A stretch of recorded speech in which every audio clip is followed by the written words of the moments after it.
viens de chez Tiga, un des pionniers dans l'univers du conseil en product. Ouais.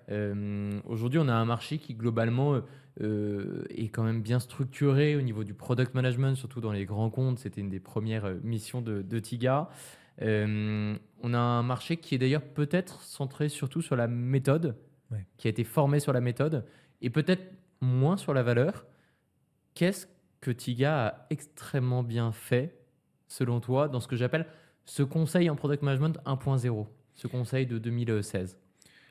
Pour moi, ce que Tiga a très bien fait, c'est d'accepter de ne pas aller sur un modèle de squad, mais d'aller sur un modèle de je vais venir dropper quelqu'un de très compétent dans votre organisation, avec votre contexte, vos contraintes et autres, et vous montrer qu'on peut faire différemment.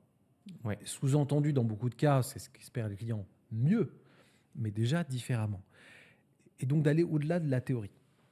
Et c'est ce que j'ai trouvé très intéressant versus d'autres modèles qui vendaient de la squad, qui finalement étaient achetés comme du projet, puisque on avait un budget, et tout un processus de décision qui avait été fait, avec un périmètre souvent prédéterminé, et on allait surtout acheter de la tech dans la tête des Hmm. gens.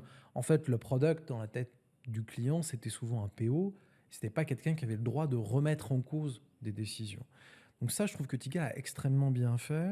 Si je résume, Voilà. c'est peut-être une sorte de consultant en strat qui est opérationnel et qui vient faire de la conduite du changement en interne en Ouais, analysant un peu tous les métiers. mais en prenant des décisions.